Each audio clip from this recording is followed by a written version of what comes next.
सिर्फ तू ही बैठेगा, चाहे उसके लिए मुझे कुछ भी करना पड़े। भगवान की अपार कृपा है कि मुझे कुछ नहीं करना पड़ा। ध्रुव स्वयं ही चला गया। तेरी राह का एक ही कांटा था, वो भी दूर हो गया। परंतु पिताश्री तो उन्हें ढूंढने गए हैं। ढूंढने नहीं गए हैं पुत्र, ढूंढने का स्वांग रचा रहे हैं। नहीं तो संसार कहेगा कि पिता को पुत्र की चिंता ही नहीं। वास्तव में वो प्यार तो तुझसे करते हैं, और वो भी इसलिए कि तू मेरा पुत्र है। अब शीघ्र ही भोजन समाप्त कर ले, हमें बहुत से कार्य करने हैं।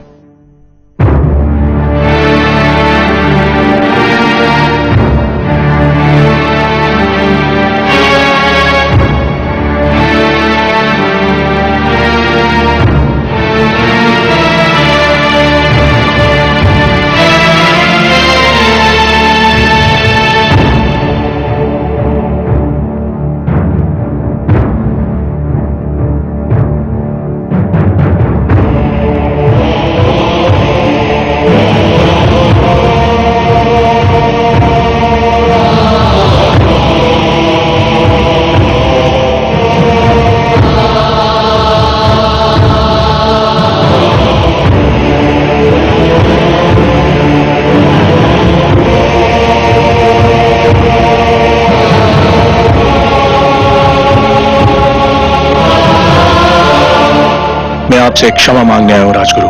क्षमा? मुझसे क्षमा? किस बात की क्षमा? मैं क्षमा मांगने आया हूं राजगुरु अपनी उस भूल की कि मैंने आपका परामर्श ठुकरा दिया। आपने मुझे रोका था, और बिल्कुल ठीक रोका था, कि मैं महारानी सुनीति का स्थान सुरुचि को ना दूं। परंतु मैंने आपका तिरस्कार किया। मैं अपनी उसी भूल की क्षमा मांगने आया हूं। राजा मांगता नहीं है महाराज,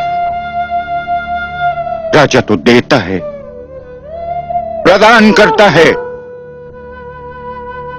राजा क्षमा मांगने लगे तो अपराधी को दंड कौन देगा महाराज? आपकी भूल ये थी कि आप अपनी इंद्रियों को वश में न रख सके, अपनी इच्छाओं पर नियंत्रण न कर सके। जिस प्रकार अश्व का सवार यदि अपने अश्व को नियंत्रण में न रख सके तो अश्व उसे अपनी पीठ से धरती पर गिरा देता है, उसी प्रकार आप अपनी कामुक इच्छाओं पर नियंत्रण न कर सके, और इन इच्छाओं ने आपको वहां पहुंचा दिया जहां आप आज स्वयं को पा रहे हैं। कर्म से गिरकर आपने राजा के धर्म को लज्जित कर दिया है महाराज। राजा तो ईश्वर का प्रतिनिधि होता है, और उसे किसी से क्षमा मांगना शोभा नहीं देता। मुझसे वास्तव में भारी भूल हुई है। मुझे दंड दीजिए राजगुरु, मुझे दंड दीजिए। भूल अवश्य हुई है महाराज, परंतु मैं दंड देने वाला कौन होता हूं? मुझे तो यह अधिकार ही प्राप्त नहीं। यह भूल आपने मर्यादा के विरुद्ध की है, अपने राजधर्म के विरुद्ध की है, और इस भूल का दंड या क्षमा आपको स्वयं आप प्रदान कर सकते हैं। जय ईश्वर। मुझे स्वीकार है आपका परामर्श राजगुरु, परंतु आप ही बताइए कि मैं स्वयं को इस भूल का क्या दंड दूं? वो तो आपको मिल ही रहा है महाराज। क्या पुत्र भी हो किसी दंड से कम है? क्या इस राजमहल का सूनापन और सन्नाटा किसी दंड से कम है? क्या ये कुछ कम दंड है कि आप राजभवन में हैं और पुत्र ध्रुव वनों की धूल छान रहा है? राजगुरु, यही दुख तो मुझे चैन नहीं लेने देता। चैन तो आपको उसी समय मिलेगा महाराज, जब आप ये निश्चय कर लेंगे कि आप इस भूल को न स्वयं दोहराएंगे न कभी किसी को दोहराने देंगे। प्रजा तो राजा के पद चिन्हों पर चलती है। आप अपनी प्रजा को विश्वास दिलाइए कि ऐसी भूल अब कभी नहीं होगी। रही क्षमा तो वो तो केवल ईश्वर ही कर सकता है। आप भगवान विष्णु से प्रार्थना कीजिए कि वो आपके पुत्र की इच्छा पूर्ति करते। ये होता है तो आपको अपने आप ही क्षमा मिल जाएगी। वो तो मैं अवश्य करूंगा राजगुरु, किंतु इस समय जाकर महारानी सुनीति से क्या कहूं, यही सोच मुझे खाई जा रही है।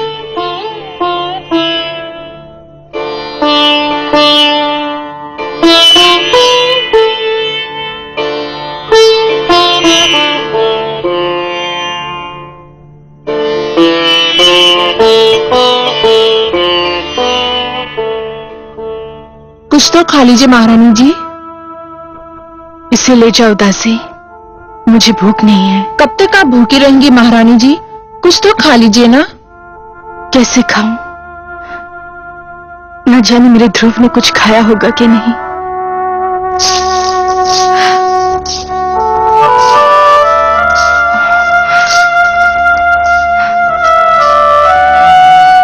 मेरा पुत्र महाराज? नहीं, कहीं नहीं मिला। मैंने सारा क्षेत्र छान मारा, उसका कहीं पता नहीं चला।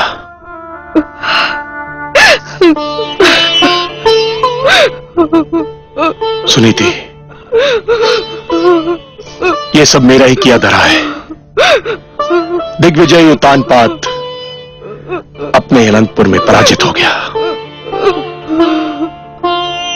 सरूची के मोह जाल में आकर हमने आप पर और अपने पुत्र ध्रुव पर बड़ा ही अन्याय किया है। ऐसा ना कहे महाराज, ये सब मेरे भाग्य का खेल है।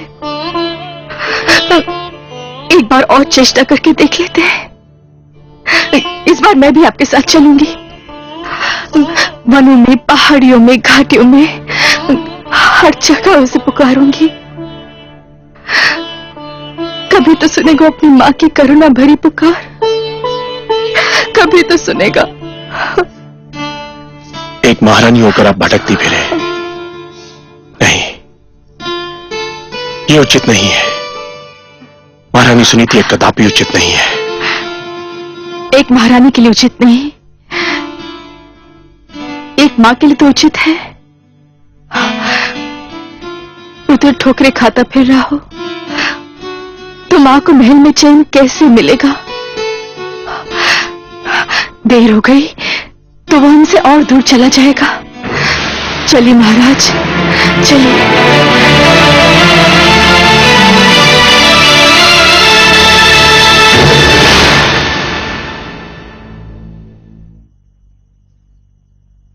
महारानी, महारानी, सब बना बनाया खेल बिगड़ गया। शुभ शुभ बोल बाबली, कौन सा खेल बिगड़ गया?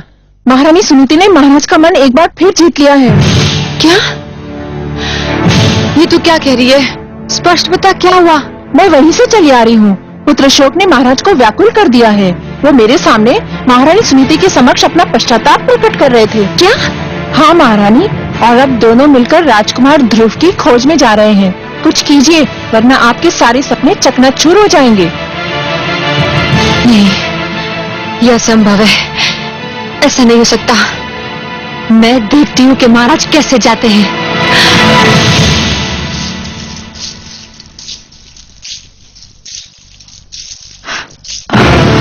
आप कहाँ जा रहे हैं महाराज? क्यों? क्या मुझे कहीं जाने के लिए तुम्हारी आज्ञा की आवश्यकता है? हम अपने पुत्र को ढूंढने जा रहे हैं, जो केवल तुम्हारे कारण राजमहल छोड़कर चला गया है। हम दोनों मिलकर अपने पुत्र को ढूंढेंगे। ये अचानक पुत्र मोह कैसे उमड़ा है महाराज? पिताश्री ने आकर मेरे नेत्र खोल दिए हैं। मुझे आज ज्ञान हुआ है कि परिवार में पिता का क्या महत्व होता है। मैं भटक गया था, पिताश्री ने मुझे सत्य का मार्ग दिखाया है, और अब मैं इस मार्ग को कदापि नहीं छोड़ूंगा। कान खोलकर सुन लीजिए महाराज, मैं आपको कहीं नहीं जाने दूंगी। तू मुझे जाने नहीं देगी? तू रोकेगी मुझे? हाँ, मैं रोकूंगी आपको, क्योंकि मैं आपकी पत्नी हूँ। तू पत्नी नहीं, पत्नी के रूप में हमारे परिवार के सुख चैन, हमारी एकता और हमारे प्रेम की शत्रु है। महाराज, तू उस चमकती रेत के समान है जो प्यासे यात्री को दूर से जल तो दिखाई देता है, परंतु पास आने के बाद पता चलता है कि वो जल नहीं, केवल रेत है। पिताश्री ने आकर मुझे इस मोह जाल से मुक्त कर दिया है। तेरे मोह में फंसकर मैं अपनी देवी समान धर्म पत्नी को भूल चुका था, अपने आप को भूल चुका था। तो ये कहिए ना कि सुनीति ने अंत में आप पर अपना रंग जमा ही लिया। मैं सब समझती हूँ, इसी ने आपको मेरे विरुद्ध भड़काया है। ये बेचारी शोक की मारी किसी को क्या भड़काएगी? इसके मन में तो पुत्र वियोग की अग्नि दहक रही है। पर तू क्या जाने इस दुख को? यदि तेरा उत्तम कहीं चला गया होता तो तुझे ज्ञान होता कि पुत्र वियोग क्या होता है। ये आप क्या कह रहे हैं महाराज? भगवान के लिए इतने अशुभ बोल अपने मुंह से ना बोलिए। भगवान न करे कि वो कहीं चला जाए। वो केवल आपका ही नहीं, मेरा भी पुत्र है। उसने मेरी कोख से जन्म नहीं लिया तो क्या हुआ? माता कहकर तो वो मुझे भी पुकारता था। मैं तो यही सोचती थी कि ध्रुव के जाने के बाद उत्तम ही हमारे घर का दीपक है। ध्रुव को तो मैं खो चुकी हूं। उत्तम भी अगर कहीं चला गया तो हमारा क्या होगा? देख लिया तुमने, ये है माता, ऐसी होती है ममता। और एक तुम हो कि ध्रुव हरदम तुम्हारी आंखों में कांटे के समान खटकता रहता था। तुम यही चाहती थी ना कि राजमहल तुम्हारा हो जाए, या ऐश्वर्य तुम्हारा हो जाए, मेरे राजकोष, मेरे सिंहासन पर तुम्हारा अधिकार हो जाए। तो ले, मैं सब कुछ तुम्हें देता हूं और सुनीति को लेकर अपने पुत्र की खोज में जा रहा हूं। यदि वो हमें ना मिला तो हम भी लौट कर नहीं आएंगे। तू बिठा ले अपने पुत्र को राज सिंहासन पर और जैसे चाहे वैसे राज कर। हम जा रहे हैं। चलिए महारानी सुनीति। महाराज,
बालक, आप कौन है महात्मन? तुम प्यासे हो और मैं तुम्हारे लिए जल लाया हूं। क्या इतना जान लेना पर्याप्त नहीं है? मैं जल पीना नहीं चाहता। मैं भगवान विष्णु से मिलने जा रहा हूँ। बहुत लंबी यात्रा करनी है मुझे। जल नहीं पियोगे तो लंबी यात्रा कैसे करोगे? धर्म की साधना के लिए शरीर की रक्षा करना बहुत आवश्यक होता है बालक। लो, थोड़ा सा जल पी लो।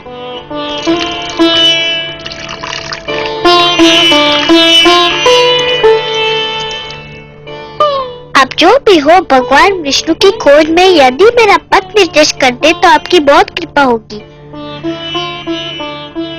तुम जितने कोमल हो पुत्र, तुम्हारा संकल्प उतना ही कठोर है। इस कड़ी धूप में कुम्हला जाओगे। मेरी बात मानो पुत्र, घर लौट जाओ। मैं तो समझा था कि आप मेरा मार्गदर्शन करेंगे। मार्गदर्शन ही तो कर रहा हूं। देखो, यहां से एक मार्ग तुम्हारे घर की ओर भी तो जाता है। वो भी मिलता है, मुझे घर लौट जाने को कहता है। कोई भगवान विष्णु का पता नहीं बताता।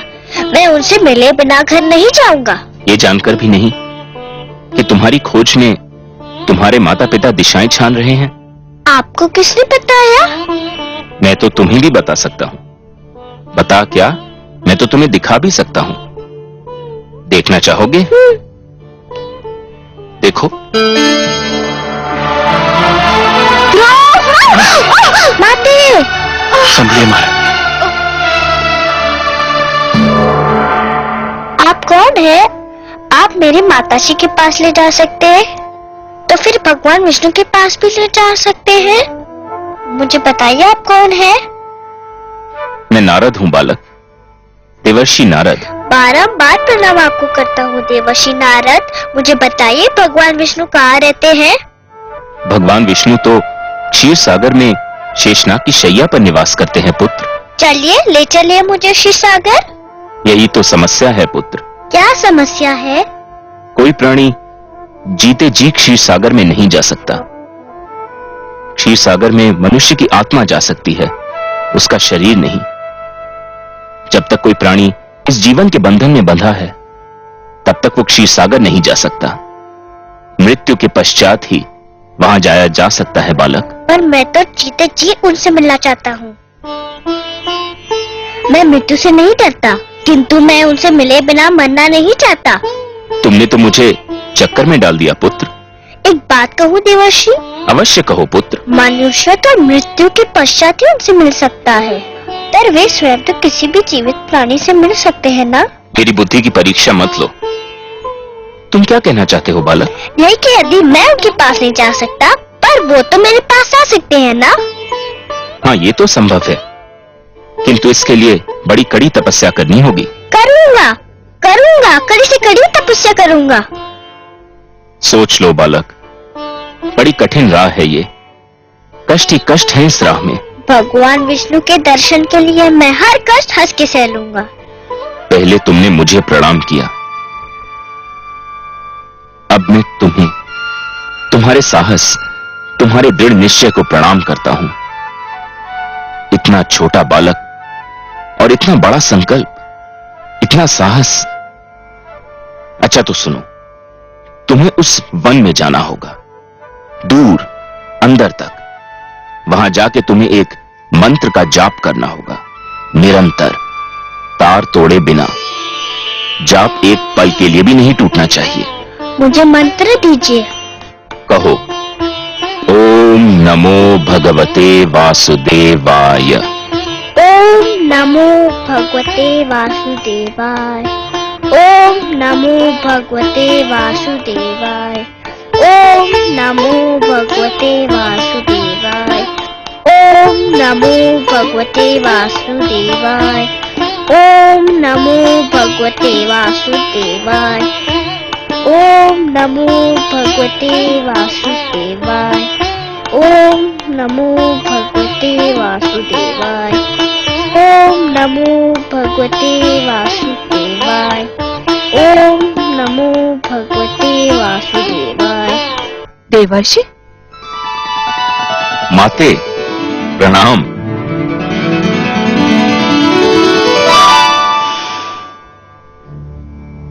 माते, क्या मुझसे कोई भूल हो गई है? आप मुझे कुछ रूठी रूठी सी दिखाई दे रही हैं। हाँ, मैं आपसे बहुत क्रोधित हूँ। आप भी कभी कभी ऐसे उल्टे सीधे काम करते हैं कि मन करता है आपसे कभी बात ही न करूं। मगर माते, नियम तो यह है कि दंड देने से पहले अपराध करने वाले को उसके अपराध के बारे में बताया जाता है। आपने तो मुझे अभी तक नहीं बताया कि मेरा अपराध क्या है। आपसे उत्तर नहीं बन पा रहा, इसके लिए बातें बना रहे हैं। मैं पूछती हूँ, उस छोटे से बालक को इतने घोर वन में भेजने की क्या आवश्यकता थी, जहाँ हर पग वन्य पशुओं और विषैले सर्पों का संकट है? ओह, तो माता मुझसे इसलिए रुष्ट हैं कि मैंने ध्रुव को वन में क्यों भेज दिया? और नहीं तो क्या, मंत्र का जाप ही तो करना था। वो तो ध्रुव वहाँ भी कर सकता था जहाँ आप उसे मिले थे। एक कोमल काया को इतना बड़ा कष्ट देने की क्या आवश्यकता थी? परंतु माते, जहाँ मैं ध्रुव से मिला था वह एक खुला क्षेत्र था। तो क्या हुआ? नारायण नारायण। माते, आपको तो पता है कि ध्रुव के माता पिता उसकी खोज में निकल चुके हैं। हाँ, मैं जानती हूँ। माते, किसी खुले क्षेत्र में ध्रुव उनकी दृष्टि से बच नहीं पाता। कभी न कभी वह उसे देख ही लेते। यदि वह उसे देख लेते तो फिर घर ले जाने का प्रयत्न करते। यदि वह उसे घर ले जाने का प्रयत्न करते तो मंत्र के जाप का तार टूट जाता। यदि मंत्र के जाप का तार टूट जाता तो ध्रुव की तपस्या भंग हो जाती, और यदि ध्रुव की तपस्या भंग हो जाती तो भगवान विष्णु से मिलने की उसकी मनोकामना पूर्ण न हो पाती। इसलिए मैंने उसे एक ऐसे स्थान पर भेज दिया है जहां उसे कोई देख न सके। माते, ठीक है, किंतु तुम जानते हो ना कि ध्रुव मुझे कितना प्यारा है। यदि उसे कोई हानि पहुंची तो? माते, मैं उसके भाग्य के लिखे को तो नहीं बदल सकता। मैंने तो वही किया जो मुझे इन परिस्थितियों में उचित लगा। क्या अब भी आप मुझसे रुष्ट हैं? नहीं, परंतु संतुष्ट भी नहीं हूँ। एक बात कहूं माते? कहो। आप जब भी क्रोधित होकर मुझे डांटती हैं तो मुझे बहुत आनंद मिलता है। मुझे यूं लगता है मानो किसी सुंदर मधुवन से मुझ पर फूलों की वर्षा हो रही हो। नारायण नारायण।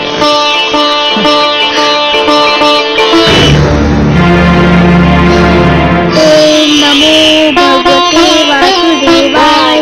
ओम नमो भगवते वासुदेवाय। ओम नमो भगवते वासुदेवाय। ओम नमो भगवते वासुदेवाय। ओम नमो भगवते वासुदेवाय।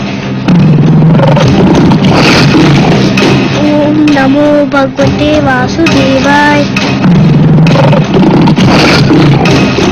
ओम नमो भगवते वासुदेवाय। ओम नमो भगवते वासुदेवाय। ओम नमो भगवते वासुदेवाय। ओम नमो भगवते देवाय। ओम नमो भगवते वासुदेवाय। ओम नमो भगवते वासुदेवाय। ओम नमो भगवते वासुदेवाय। ओम नमो भगवते वासुदेवाय। ओम नमो भगवते वासुदेवाय। ओम नमो भगवते वासुदेवाय। ओम नमो भगवते वासुदेवाय। ओम नमो भगवते वासुदेवाय। ओम नमो भगवते वासुदेवाय। नारायण नारायण। आइए देवर्षि, आइए, स्वागत है आपका। बताइए, तो क्या आपकी कृपा दृष्टि हुई ध्रुव पर? क्या आपका मार्गदर्शन मिला उसे? ध्रुव का मार्गदर्शन आपने भी किसके पास भेज दिया था मुझे? वो बालक है ना, न जाने किस मिट्टी का बना हुआ है। देखने में तो छोटा सा है, परंतु संकल्प इतना दृढ़ कि बड़े बड़ों की बुद्धि चकरा जाए। इतनी छोटी सी आयु में इतनी महान अभिलाषा, और अब इस बात पर अड़ा हुआ है कि भगवान को स्वयं ही उसके पास आना पड़ेगा, और इसके लिए कुछ भी सहने को तैयार है। प्रभु, उसका मार्गदर्शन करते करते तो मैं अपना मार्ग भूलते भूलते बचा।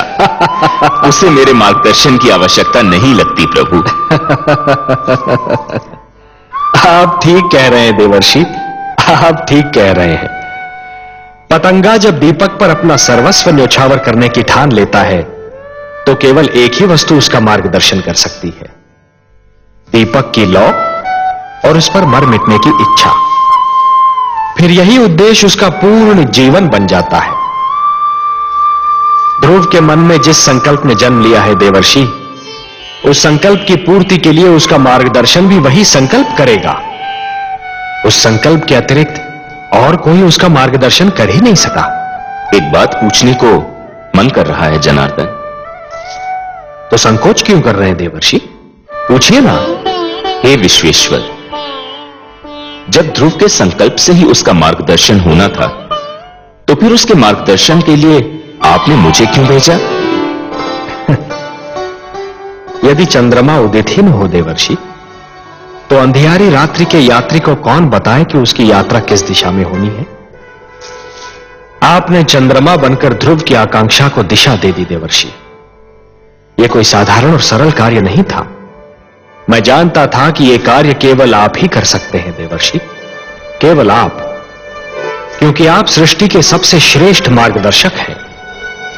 जो आपने किया वो केवल उचित ही नहीं था, बल्कि सराहनीय भी था। आपकी सराहना के लिए बहुत बहुत धन्यवाद नारायण। किंतु माता लक्ष्मी कभी मुझे सराहें, लगता है ये मेरे भाग्य में नहीं लिखा है। मैं जानता हूं देवर्षि, आपने जो किया उससे माता लक्ष्मी यदि रुष्ट नहीं तो संतुष्ट भी नहीं है। यही कहना चाहते हैं ना आप? आपसे क्या छिपा है अंतर्यामी। हां, माता मुझसे अप्रसन्न है। वो विवश है देवर्षि, अपनी ममता के कारण विवश है वो। उनसे तो किसी की पीड़ा नहीं देखी जाती, और फिर यह पीड़ा तो उसकी है जिसे उन्होंने स्वयं अपना पुत्र मान लिया है। इसलिए आप पर थोड़ा सा क्रोधित हो गई थी। और फिर क्रोध का प्रदर्शन भी तो अपनों से ही किया जाता है ना देवर्षि। आपको अपना समझती हैं, आप पर कृपालु हैं, इसलिए कभी कभी आप पर अपने क्रोध के पुष्प भी बरसाती रहती हैं। आपको भी तो आनंद मिलता है इससे। आपने मेरे मन की बात कह दी प्रभु। सच पूछिए तो माता के मुख से यदि कटुवचन भी निकले तो उनसे मधु की बूंदें टपकती दीख पड़ती हैं। किंतु माता अभी देवलोक लौटी नहीं क्या? ममता चिंता का दूसरा नाम है। आपने तो ध्रुव को भेज दिया वन में, अब माता का मन तड़प उठा कि कहीं वन के पशु उसे कोई हानि न पहुंचा दे। इस समय वो ध्रुव की रक्षा का प्रबंध करने शिव भार्या पार्वती से मिलने कैलाश पर्वत गई है।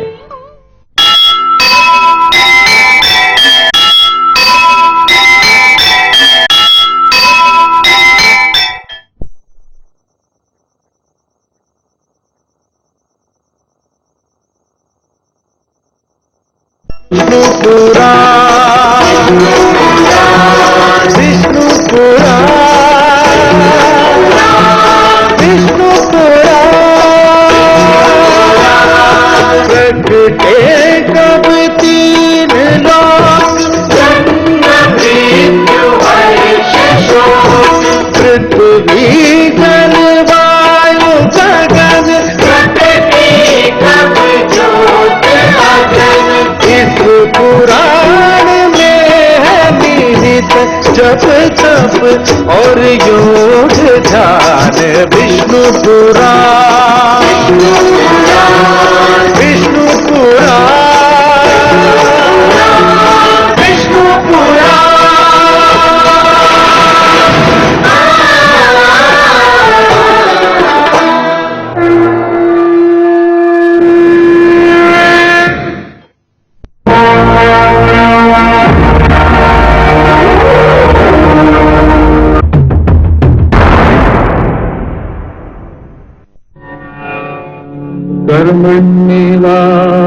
कर्मण्येवाधिकारस्ते मा फलेषु कदाचन मा कर्मफलहेतुर्भो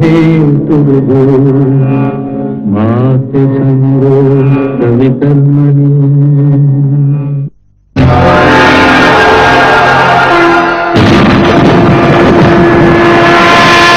विष्णु पुराण,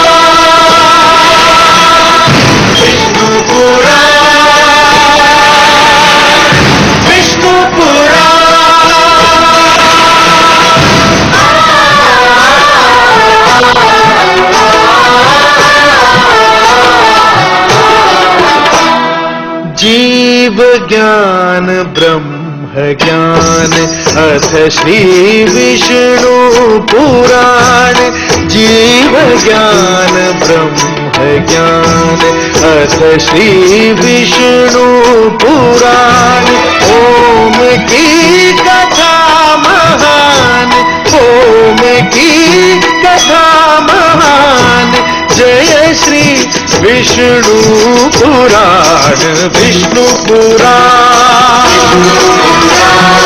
विष्णु पुराण विष्णु पुराण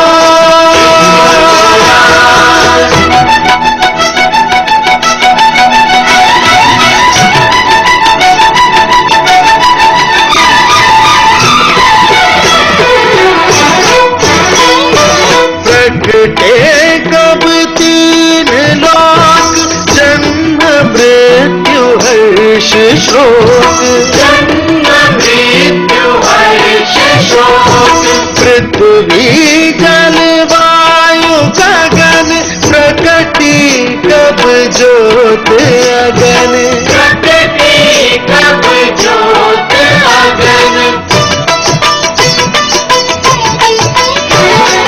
इस पुराण में है निहित इस पुराण में है निहित जप तप और योग ध्यान विष्णु पुराण विष्णु पुराण विष्णु पुराण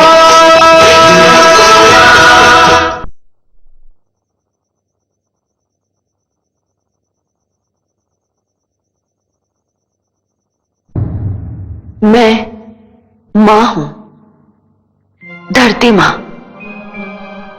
जीने के कुछ नियम होते हैं, कुछ सिद्धांत होते हैं जिनका पालन करना मानव का कर्तव्य है। इन्हीं में से एक सिद्धांत यह है कि पूर्वजों के दिए हुए संस्कार को नई पीढ़ियां केवल इसलिए न तोड़ें कि ये संस्कार पुराने हैं। इन संस्कारों में से एक संस्कार यह है कि पिता परिवार का स्वामी होता है। परिवार का पालन पोषण करके वो भगवान विष्णु का धर्म निभाता है। परिवार के दुख सुख का ध्यान रखना उसका परम कर्तव्य है। महाराज उत्तानपाद से इसी धर्म को निभाने में चूक हो गई। परिणाम स्वरूप उनके पुत्र को वो कष्ट झेलना पड़ रहा है जिसे देखकर मेरा मन भर आया है और माता लक्ष्मी उदास दिखाई पड़ती हैं। यह सोचकर तो दुख और भी बढ़ जाता है कि ध्रुव के कष्ट की श्रृंखला न जाने कब समाप्त होगी। ओम नमो भगवते वासुदेवाय ओम नमो भगवते वासुदेवाय ओम नमो भगवते वासुदेवाय ओम नमो भगवते वासुदेवाय ओम नमो भगवते वासुदेवाय ओम नमो भगवते वासुदेवाय।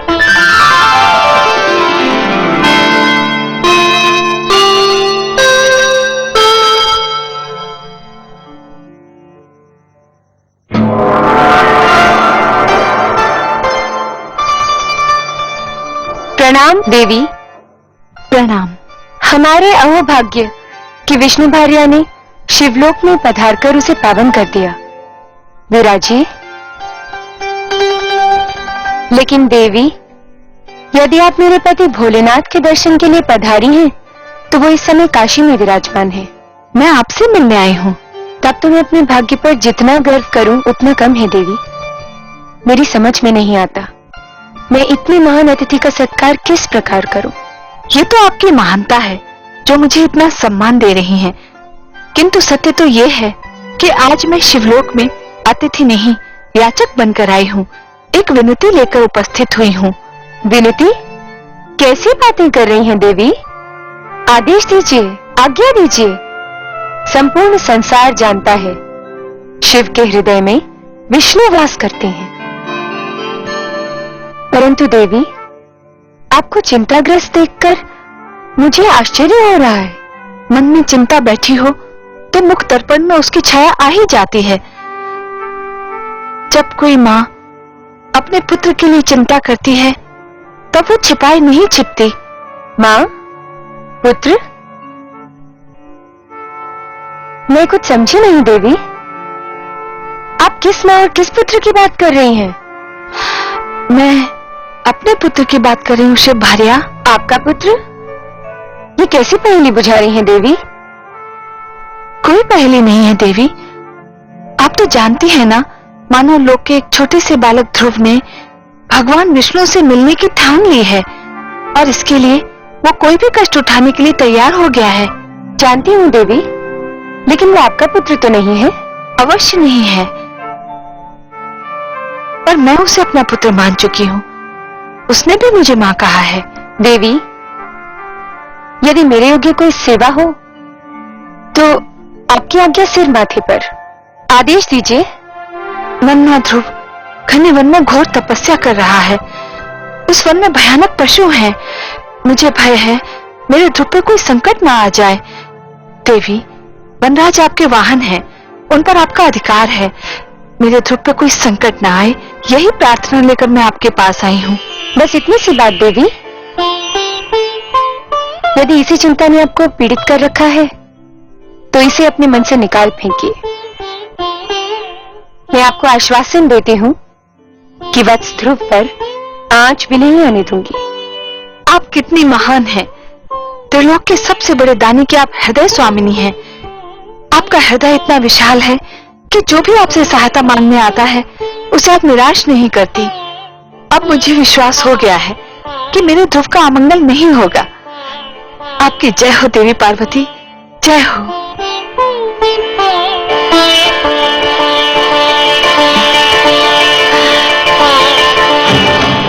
भगवते वासुदेवाय ओम नमो भगवते वासुदेवाय ओम नमो भगवते वासुदेवाय ओम नमो भगवते वासुदेवाय ओम नमो भगवते वासुदेवाय ओम नमो भगवते वासुदेवाय ओम नमो भगवते वासुदेवाय ओम नमो भगवते वासुदेवाय ओम नमो भगवते वासुदेवाय ओम नमो भगवते वासुदेवाय ओम नमो भगवते वासुदेवाय ओम नमो भगवते वासुदेवाय ओम नमो भगवते वासुदेवाय ओम नमो भगवते वासुदेवाय ओम नमो भगवते वासुदेवाय ओम नमो भगवते वासुदेवाय भगवते वासुदेवाय ओम नमो भगवते वासुदेवाय ओम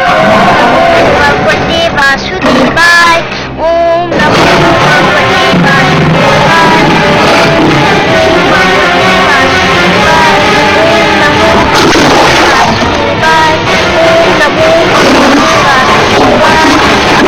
भगवते वासुदेवाय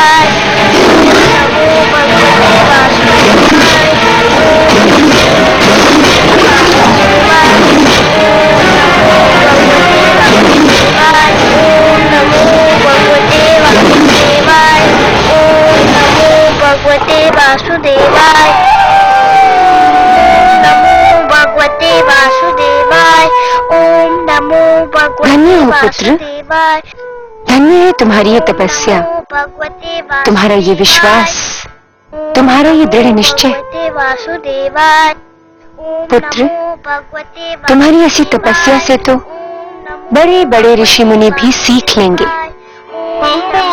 तुम्हारा सदैव कल्याण हो, यही मेरा आशीर्वाद है। नमो भगवते वासुदेवाय ओम नमो भगवते तुम्हें सदैव सफलता मिले पुत्र, यही मेरी कामना है। वासुदेवाय ओम नमो भगवते सिंहराज, तुम यहीं ठहरोगे। पुत्र ध्रुव पर कोई संकट न आने पाए। नमो भगवते वासुदेवाय ओम नमो भगवते वासुदेवाय नमो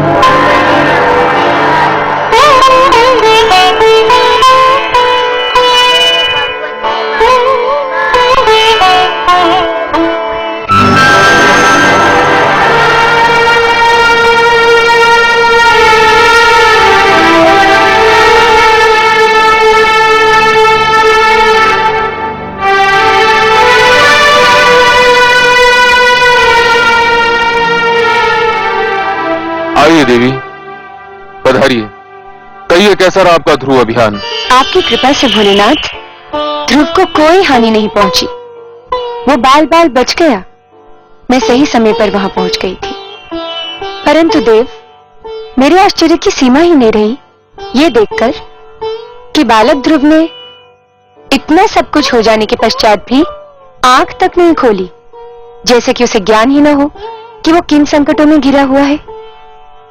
वातावरण से अनजान वो बालक आंखें मूंदे दृढ़ संकल्प के साथ मंत्र जाप करता रहा। इसमें आश्चर्य की क्या बात है देवी? ध्रुव का तो अर्थ ही होता है अटल और दृढ़ निश्चय। जो अटल है वो ध्रुव है, जिसे कोई अपने स्थान से डिगा नहीं सकता, वही ध्रुव है। कितने भाग्यशाली होंगे वो माता पिता देव जिनका वो पुत्र है। देवी, भाग्य की परिभाषा सभी अपने अपने ढंग से और अपनी अपनी स्थिति के अनुसार करते हैं। बालक ध्रुव के माता पिता अवश्य भाग्यशाली हैं, किंतु यह सत्य अभी तक उन पर विदित नहीं हुआ है। वे स्वयं को इसलिए अभागे समझ रहे हैं क्योंकि उनका पुत्र, उनकी आंखों का तारा उनकी आंखों से ओझल हो गया है। तनिक देखिए तो क्या दशा हो रही है उन बेचारों की।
नहीं, हे जल, हम प्यास से तड़प रहे हैं, परंतु हम तुझसे अपनी प्यास कैसे बुझाएं?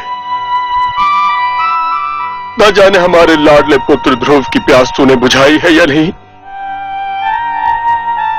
कहीं ऐसा ना हो कि हम तुझसे अपनी प्यास बुझा लें और हमारा पुत्र तेरी एक एक बूंद को तरसता रहे। नहीं, हम अपनी प्यास बुझाकर ऐसा पाप नहीं कर सकते, नहीं कर सकते, नहीं कर सकते।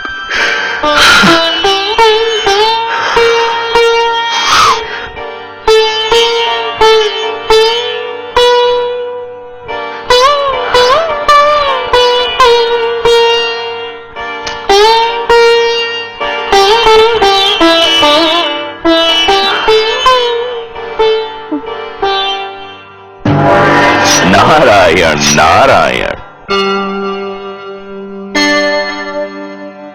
देव ऋषि आप, महारानी सुनीति, लगता है हमारे भाग्य जाग गए हैं। आपके दर्शन करके तो हम धन्य हो गए। न जाने कब से हमारी आंखें आपके दर्शनों की प्यासी थी। आंखों की प्यास यदि बुझ गई हो तो अब आप जल से अपनी प्यास बुझाएं।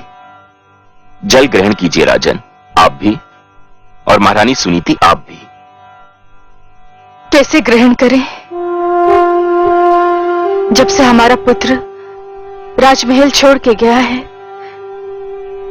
भूख प्यास सब मिट गई हमारी। न जाने कहा होगा, कैसा होगा। उसे ढूंढ ढूंढ के थक गए हम। राजभवन का पाला हुआ न जाने किन मार्गों में ठोकरें खा रहा होगा वो। आपका पुत्र भगवान विष्णु की खोज में निकला है।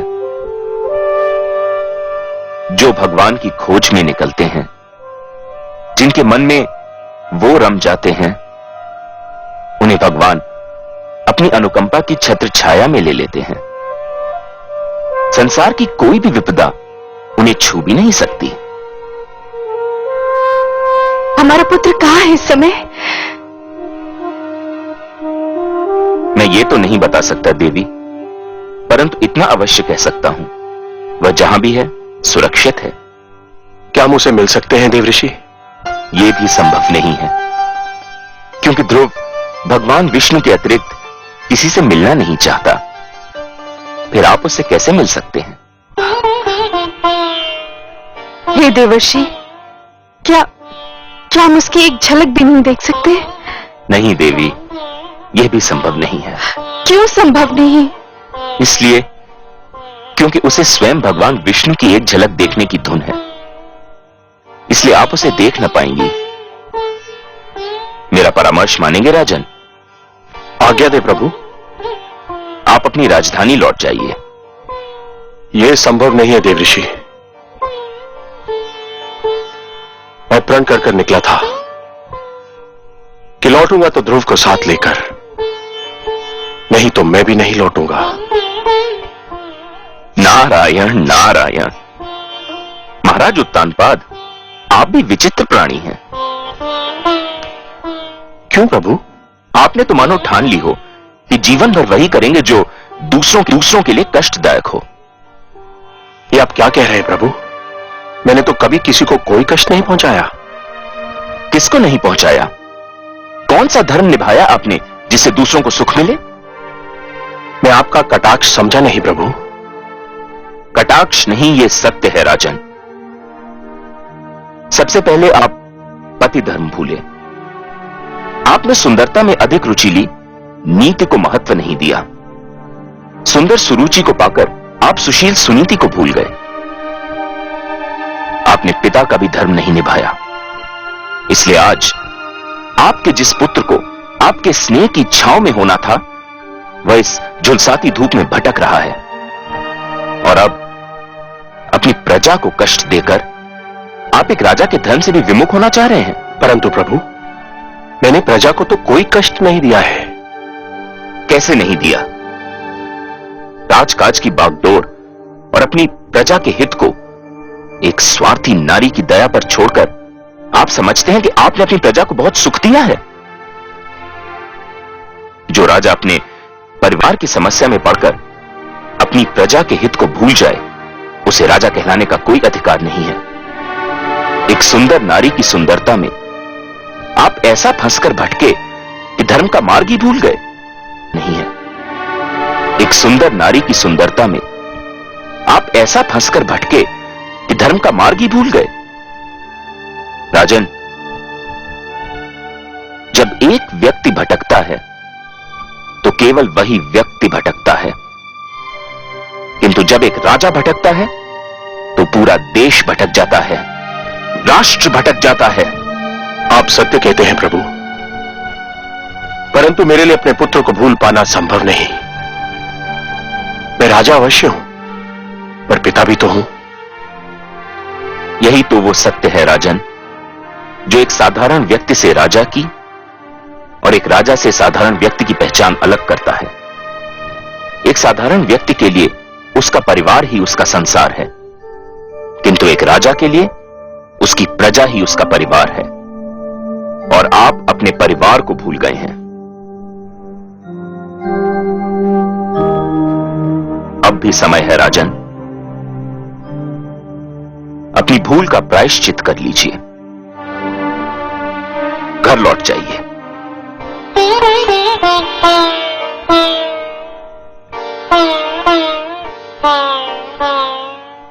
देवर्षि, आप तो मेरे पूज्य पितामह हैं, सृष्टि के सबसे महान पथ प्रदर्शक हैं। आपने तो सदैव ही भटकों को मार्ग दिखाया है। आपने मुझे भी धर्म का मार्ग दिखाया है। मुझे मेरी भूल बताकर आपने बड़ा उपकार किया है। प्रणाम है आपको, बारंबार प्रणाम है। आपकी आज्ञा शरोधार्य करके मैं अपने परिवार, अपनी प्रजा के पास वापस लौटता हूं।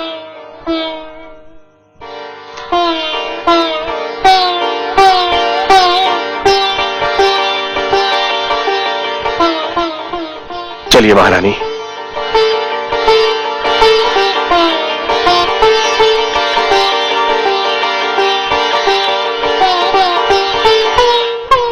चलो, माता पिता को तो सद्बुद्धि मिल गई। अब देखें ध्रुव की स्थिति क्या है। नारायण नारायण। ओम नमो भगवते वासुदेवाय। ओम नमो भगवते वासुदेवाय। ओम नमो भगवते वासुदेवाय। ओम नमो भगवते वासुदेवाय। ओम नमो भगवते वासुदेवाय। ओम नमो भगवते वासुदेवाय। ओम नमो भगवते वासुदेवाय। ओम नमो भगवते वासुदेवाय। ओम नमो भगवते वासुदेवाय। ओम नमो भगवते वासुदेवाय। ओम नमो भगवते वासुदेवाय। ओम नमो भगवते वासुदेवाय। ओम नमो भगवते नारायण नारायण। गुरुदेव, भगवान विष्णु अब तक नहीं आए। आपने तो कहा था कि इस मंत्र का जाप करोगे तो भगवान विष्णु अवश्य आ जाएंगे। वे तो अब तक नहीं आए। पुत्र, इतना सरल समझ लिया है भगवान विष्णु का इस धरती पर आना। बड़े बड़े ऋषि मुनियों ने तो अपना सारा जीवन इसी तपस्या में लगा दिया, किंतु कुछ ही के भाग्य में भगवान विष्णु के दर्शन लिखे थे। तुम्हारी तपस्या तो अभी प्रारंभ हुई है। मुझे और कितनी तपस्या करनी होगी उनके दर्शन पाने के लिए? वत्स, फल अपने निर्धारित समय पर ही पकता है। कली भी निर्धारित समय पर ही फूल बनती है। सूर्य, चंद्रमा, प्रभात, संध्या, ये सब एक क्रम चक्र से बंधे हैं। इनका उदय होना, अस्त होना, आना जाना, ये सब निर्धारित समय से ही होता है। तुम्हारी तपस्या सफल होने का समय भी अवश्य आएगा पुत्र, पर तुम तो अभी से घबरा गए। घबराया नहीं गुरुदेव, पर कहीं मेरी तपस्या में कोई कमी तो नहीं रह गई जो भगवान विष्णु अभी तक मेरे पास नहीं आए? तुम्हारी बात में तथ्य है पुत्र। तुमने मुझे सोचने पर विवश कर दिया है, क्योंकि ये तो सत्य है कि मेरे नारायण उन्हीं से प्रसन्न होते हैं जिनके मन में उनके अतिरिक्त किसी का ध्यान न हो, जिनके नेत्रों में उनके अतिरिक्त किसी की छवि न हो, जो उनके दर्शन के अतिरिक्त कोई अभिलाषा न रखते हों, जो सारी कामनाओं का, सारे बंधनों का त्याग कर चुके हों, जो पूर्ण रूप से समर्पित हों। आप ही तो मेरे गुरु हैं, आप ही तो मेरे मार्गदर्शक हैं। आप ही बता सकते हैं कि मैं और क्या करूं जो भगवान विष्णु मेरे पास आ जाए। कुछ पाने के लिए कुछ छोड़ना पड़ता है वत्स, यही विधि का नियम है। मुझे क्या छोड़ना होगा गुरुदेव? तुम बहुत बड़ी वस्तु पाना चाहते हो, अतएव तुमको बहुत बड़ी वस्तु छोड़नी पड़ेगी। आप उस वस्तु का नाम बताइए, मैं उसे छोड़ दूंगा। खाना छोड़ सकते हो? हाँ, छोड़ दूंगा। तब तो भगवान विष्णु मेरे पास आ जाएंगे ना? अवश्य आएंगे, अवश्य आएंगे पुत्र। कोई कितना भी आग्रह करे, कितना भी विवश करे, बस तुम खाने को हाथ मत लगाना। फिर देखो कितना शीघ्र भगवान का मन पिघलता है। अच्छा, तुम अपने मंत्र का जाप आरंभ करो, मैं चला, मुझे कुछ और कार्य याद आ गया है। ओम नमो भगवते वासुदेवाय। ओम नमो भगवते वासुदेवाय। ओम नमो वासुदेवाय। ओम नमो भगवते वासुदेवाय। ओम नमो भगवते वासुदेवाय। आंखें खोलो पुत्र, लो तुम्हारे लिए फल लाई हूँ। मैं नहीं खाऊंगा माते। क्यों, क्या भूख नहीं लगी? लगी है, पर मैं कुछ नहीं खाऊंगा। पर क्यों नहीं खाओगे? मेरे गुरु का यही आदेश है। आदेश? क्या आदेश है? क्या कहा देवर्षि ने तुम्हें? उन्होंने कहा है कि यदि मैं खाना छोड़ दूं तो भगवान विष्णु शीघ्र मेरे पास आ जाएंगे। पुत्र, तुम अभी बहुत छोटे हो, खाओगे नहीं तो रहोगे कैसे? भूख तुमसे सहन नहीं होगी। मैं सहन करूंगा, सब कुछ सहन लूंगा, भूखा नहीं रहूंगा, पर जब तक भगवान विष्णु मेरे पास नहीं आ जाते मैं कुछ नहीं खाऊंगा। ओम नमो भगवते वासुदेवाय, ओम नमो भगवते वासुदेवाय, ओम नमो भगवते वासुदेवाय, ओम नमो भगवते वासुदेवाय, ओम नमो भगवते वासुदेवाय, ओम नमो भगवते वासुदेवाय, ओम नमो भगवते वासुदेवाय।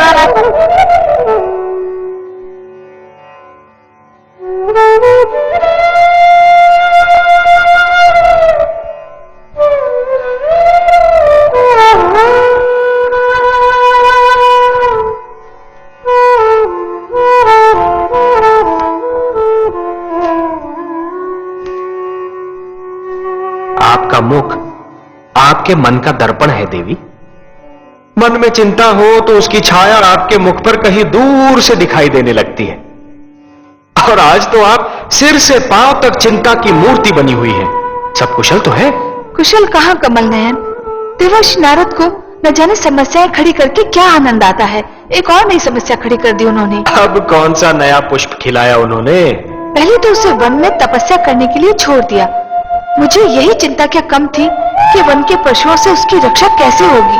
और अब उन्होंने ध्रुव को आदेश दिया है कि आहार भी त्याग दे। देवर्षि ध्रुव के गुरु हैं। गुरु की आज्ञा का पालन करना शिष्य का कर्तव्य होता है। गुरु तो भगवान से भी बड़ा होता है। इसका अर्थ यह हुआ कि आप भी देवर्षि से सहमत हैं? वो तो नन्हा सा बालक है। तनिक सोचिए तो, आहार त्यागने से उसकी क्या दशा हो जाएगी।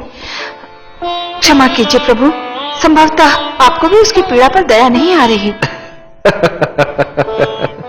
ये आप नहीं बोल रही हैं देवी, ये आपके भीतर समाई हुई एक नारी, एक मां बोल रही है। यही समझ लीजिए करुणा सिंधु, और मुझसे उसकी दशा देखी नहीं जाती। दया कीजिए उस पर, दया कीजिए मुझ पर। मुझे आपसे सहानुभूति है देवी, पर मुझे खेद है, मैं पक्षपात नहीं कर सकता। पक्षपात? कैसा पक्षपात प्रभु? धरती पर मनुष्य लोक में मेरे अगणित भक्त हैं। माना कि ध्रुव सर्वस्व त्याग कर मेरा दर्शनाभिलाषी है देवी, परंतु जो मेरे साधारण भक्त हैं उनका भी तो मुझ पर अधिकार है।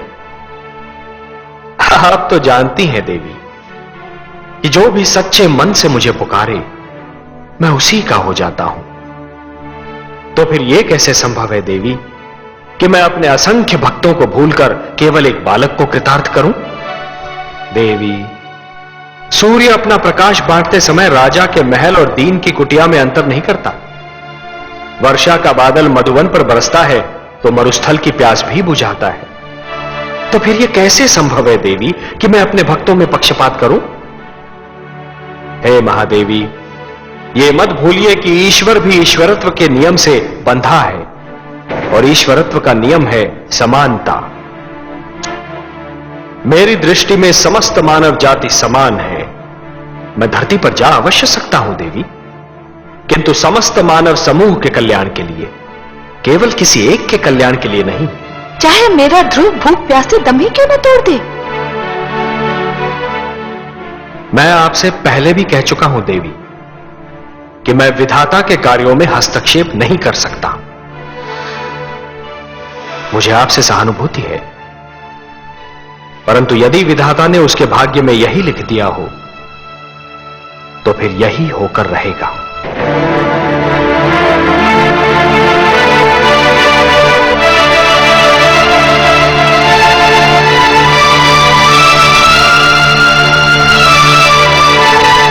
ओम नमो भगवते वासुदेवाय, ओम नमो भगवते वासुदेवाय, ओम नमो भगवते वासुदेवाय, ओम नमो भगवते वासुदेवाय, ओम नमो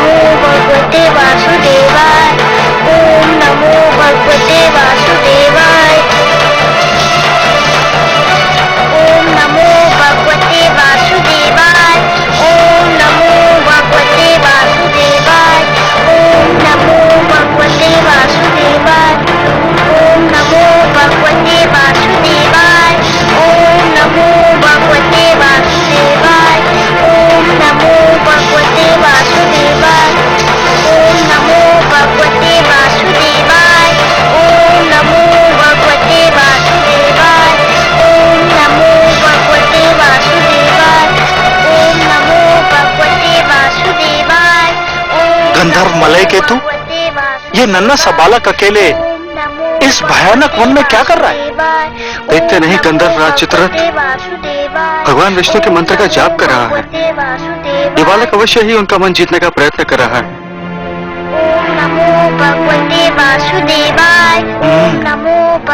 ये तो चिंता का विषय है गंधर्वराज। है तो सही, कहीं इसकी तपस्या हमारे स्वर्ग के स्वामी के लिए कोई संकट न खड़ा कर दे। तब तो हमें तुरंत देवराज इंद्र को सूचित करना चाहिए। चलो कहीं देरी ना हो जाए। ओम नमो भगवते वासुदेवाय। ओम नमो भगवते वासुदेवाय। ओम नमो भगवते वासुदेवाय।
देवराज, देवराज, देवराज!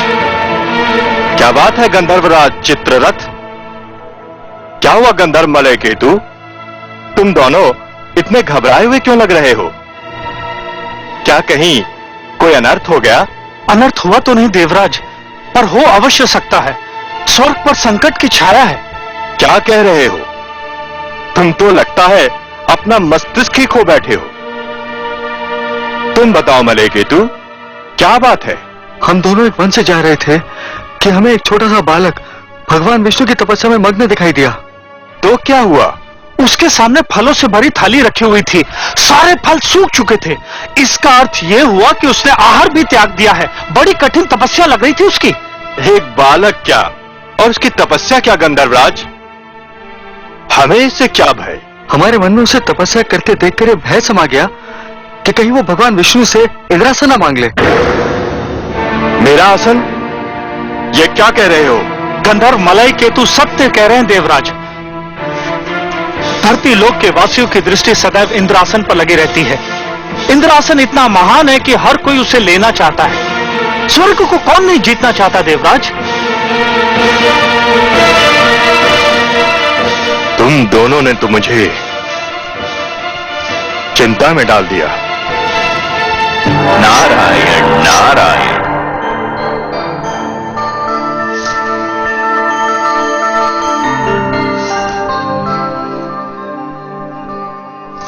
बड़ी शुभ घड़ी में पधारे आप देवर्षि। मैं सोच ही रहा था कि अपनी चिंता का भागीदार किसे बनाऊं कि आप आ गए। मैं आपकी कोई सेवा कर सका तो स्वयं को धन्य समझूंगा। आपको ज्ञात है कि एक बालक वन में भगवान विष्णु के लिए तपस्या कर रहा है? हाँ, मैं जानता हूं। उस बालक का नाम ध्रुव है। क्यों कर रहा है वो तपस्या? बड़ा विचित्र प्रश्न है देवराज। क्या आप किसी को तपस्या करने का भी अधिकार नहीं? परंतु उसकी तपस्या का कोई तो उद्देश्य होगा। तपस्या, साधना, भक्ति और आराधना ये व्यक्तिगत कार्य हैं देवराज। जो जिसकी पूजा करता है वही उसका उद्देश्य समझता है। आराधक और आराध्य के बीच आने का किसी को भी अधिकार नहीं। मुझे इतना भोला न समझिए देवर्षि। धरती के वासी स्वार्थ के बिना ईश्वर की पूजा भी नहीं करते। इस बालक का भी अवश्य ही कोई स्वार्थ है। मानता हूं देवराज, आप सत्य कह रहे हैं, किंतु ध्रुव के विषय में कहना उचित न होगा। क्यों? मानव लोक के वासियों के मन में साधारणतया दो ही प्रलोभन होते हैं। या तो उन्हें सत्ता का लोभ होता है या फिर धन का। ध्रुव महाराज उत्तानपाद का ज्येष्ठ पुत्र है, सो उसे सत्ता का क्या लोभ होगा? सत्ता तो आज नहीं तो कल उसके हाथों में आनी ही है। और आप तो जानते ही हैं देवराज कि धरती पर जिसके हाथों में सत्ता होती है उसके चरणों में धन का ढेर लग जाता है। सो ध्रुव को धन का भी लोभ नहीं हो सकता। हमारे गंधर्व तो कुछ और ही सोचते हैं। क्या सोचते हैं आपके गंधर्व? इनका विचार है और हमारे विचार में इनका विचार कुछ अनुचित भी नहीं कि ध्रुव भगवान विष्णु से वरदान में हमारा सिंहासन मांगने वाला है। नारायण नारायण। देवराज, धरती पर कई बार प्रलय आई और फिर सृष्टि की रचना भी हुई। युग बदले, शताब्दियां बदली, कल्प बदले, मनवंतर बदले, पर नहीं बदले तो आप। उधर क्षण भर को किसी ने साधना में आग क्या बंद कर ली, इधर आपका सिंहासन डोल गया। विश्वास कीजिए देवराज, ध्रुव का ऐसा कोई उद्देश्य नहीं है। आप जानते हैं देवर्षि की इंद्रासन पर सबकी आंखें लगी रहती हैं। पहले भी कई बार कई लोग इसे हत्याने का प्रयास कर चुके हैं। मुझे यही चिंता है। आपको चिंतित रहने का इतना अभ्यास हो चुका है देवराज कि यदि आप चिंतित न लगें तो अधूरे से लगते हैं। ध्रुव की दृष्टि में इंद्रासन तुच्छ है। उसकी दृष्टि तो कहीं और ऊंचाई पर लगी हुई है। परंतु आप चाहते क्या हैं देवराज? मैं चाहता हूं कि उसकी तपस्या में बाधा पड़ जाए, उसकी साधना टूट जाए। आप अपनी इच्छा के स्वामी हैं देवराज, किंतु इतना जान लीजिए कि ध्रुव के मन में जो सूर्य उदय हो चुका है उसे विरोध की कोई भी घटा ढांप नहीं सकती। उसके जीवन में जिस सुगंध ने जन्म ले लिया है उसे कोई भी दीवार रोक नहीं सकती। मैं रोकूंगा उसे, आप देखते जाइए। अवश्य दिखाइए। मुझे तो यूं भी आपकी लीला देखने में बड़ा आनंद आता है। नारायण नारायण। रक्षिता, आज्ञा देवराज। रक्षिता, तुम्हें अभी इसी समय धरती पर जाना है। उस वन में जाना है जहां एक नन्हा बालक ध्रुव भगवान विष्णु के लिए तपस्या कर रहा है। तुम्हें उसकी तपस्या भंग करनी है। जो आज्ञा देवराज। उसकी तपस्या भंग करने का ढंग मैं बताता हूं तुम्हें। ध्यान से सुनो।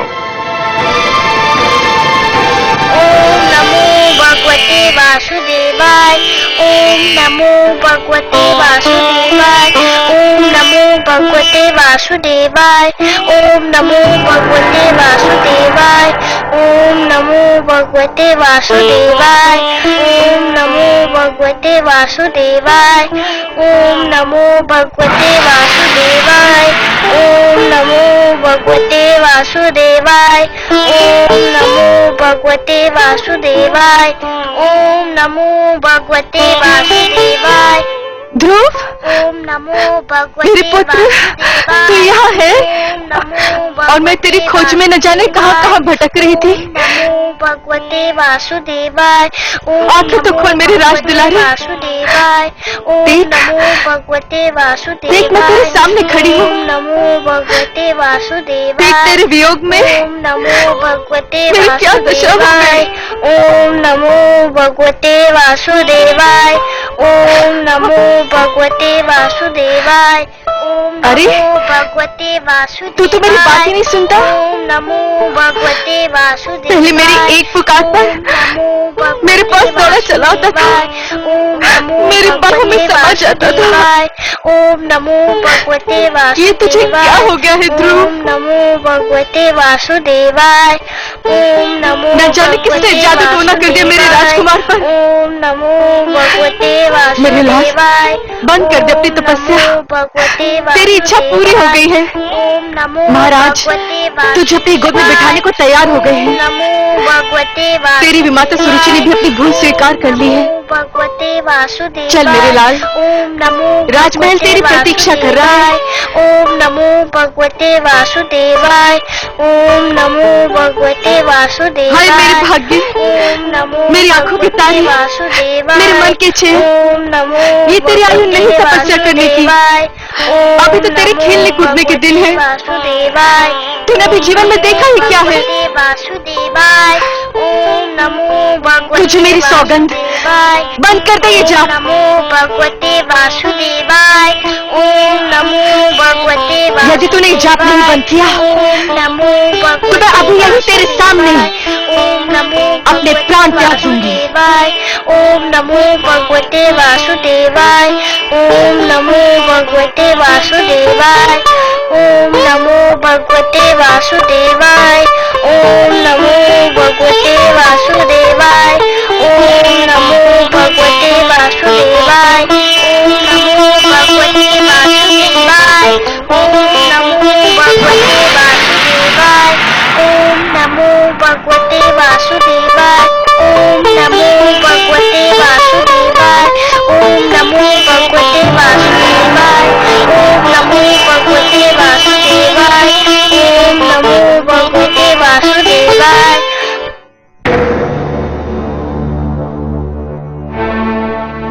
तुमने खाना छोड़ दिया है।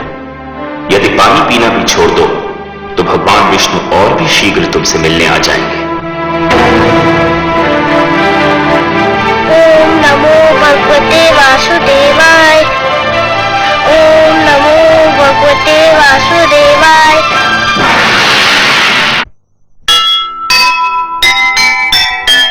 यह कैसा संकल्प है, यह कैसा विश्वास। सब संकट सहती गई, प्रभु दर्शन की आस। देवलोक में मच गया भीषण हाहाकार। डिगा नहीं ध्रुव का हृदय, देव गए सब हार। देव गए सब हार। मैं मां हूं, धरती मां। अपनी आंखों के सामने घटने वाली घटनाओं को देखकर मेरे मन में दो प्रश्न उठे। पहला ये कि राजा का परिवार क्या होता है और उससे राजा का संबंध कैसा होना चाहिए, और दूसरा ये कि पुत्र ध्रुव की मनोकामना कब और कैसे पूरी होगी। पहले प्रश्न का बहुत संतोषजनक उत्तर मुझे उस समय मिला जब देवर्षि नारद ने महाराज उत्तानपाद को बताया कि राजा का परिवार केवल उसके घर की 4 दीवारी तक सीमित नहीं, उसका परिवार उसके समस्त राज्य में फैला होता है और प्रजा ही उसका वास्तविक परिवार है। ये उत्तर सुनकर मैं ये सोचने पर विवश हो गई कि देवर्षि नारद की इस वाणी को आज भुला क्यों दिया गया है और लोग इतने स्वार्थी क्यों हो गए हैं। परंतु दूसरे प्रश्न के विषय में मेरी चिंता ज्यों की त्यों बनी हुई है, क्योंकि जब मैंने भगवान विष्णु को यह कहते सुना कि वे केवल एक भक्त के लिए ईश्वरत्व की गरिमा का त्याग नहीं कर सकते, तो मैं समझ गई कि पुत्र ध्रुव के संकट का समाधान अभी दूर है। संभवतः उसे और दुख झेलना है और परीक्षा देनी है, और ये सोचकर मैं और माता लक्ष्मी दोनों दुखी हैं।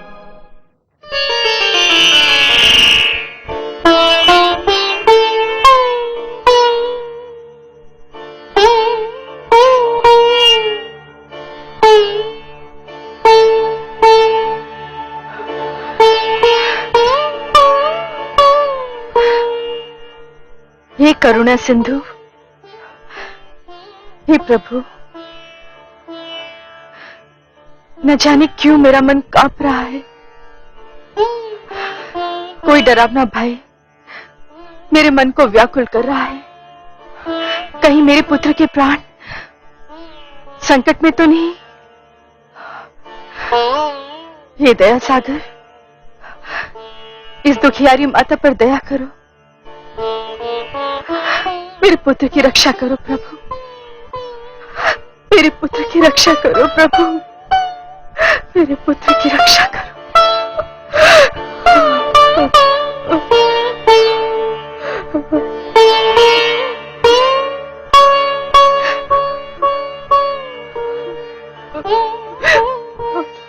मेरे पाप का दंड मेरे पुत्र को न देना परमेश्वर। उसे कुछ हो गया तो मैं जीते जी मर जाऊंगा।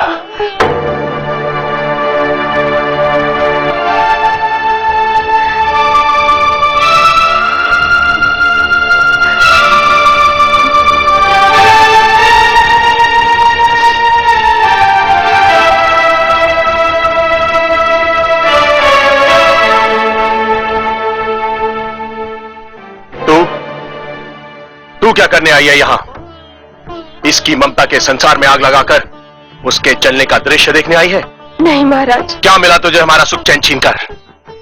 धिक्कार है तुझे। चली जा, चली जा, नहीं तो मैं अपने क्रोध पर नियंत्रण नहीं रख पाऊंगा। जाने दीजिए स्वामी, जाने दीजिए। आप नहीं जानती महारानी सुनीति, यह सब इसी दुष्नारी का किया धरा है। ना ये ध्रुव को हमारी गोद से उतारती और ना हमें ये दुख भरे दिन देखने पड़ते। मैं कहता हूं चली जा, चली जा यहां से, कहीं मेरे हाथों से तेरी हत्या ना हो जाए। ऐसा मत कहिए स्वामी। सुरुचि को दोष देकर हम केवल अपने मन को बहला सकते हैं। ये तो नियति का खेल है। भाग्य में पुत्र वियोग लिखा था, सुमिल कर रहा। इसमें सुरुचि क्या करती? मैं नहीं मानता। भूल हम करते हैं और दोष हम भाग्य को देते हैं। ध्रुव सदैव इसकी आंखों में कांटे की तरह खड़कता रहा। इसी के कारण हमारा पुत्र राजमहल छोड़कर चला गया। मैं जानता हूं इसे। ये बड़ी अभिमानी है, बड़ी निर्दयी है ये। इसकी महत्वाकांक्षाओं का भी कोई अंत नहीं और इसे किसी के दुख का भी कोई ध्यान नहीं। मैं तो कहता हूं कि यदि इसका उत्तम कहीं चला जाता तो इसे पता चलता कि पुत्र वियोग क्या होता है। ये आप क्या कह रहे हैं स्वामी? दुखी होने का अर्थ ये नहीं कि कोई अपना विवेक ही खो दे। भगवान ना करे हमारा उत्तम कहीं चला जाए। वही तो इस राजभवन का कुल दीपक है। हमारा एक पुत्र तो न जाने कहां भटक रहा है। आप चाहते हैं कि हमारा दूसरा पुत्र भी हमसे दूर हो जाए? उत्तम केवल सुरुचि का ही पुत्र तो नहीं, वो मुझे भी माता कहकर पुकारता है। आप नहीं जानते, जब मुझे माता कहकर पुकारता है ना, तो घड़ी भर को मैं ये भी भूल जाती हूं कि मेरा ध्रुव मेरे पास नहीं है।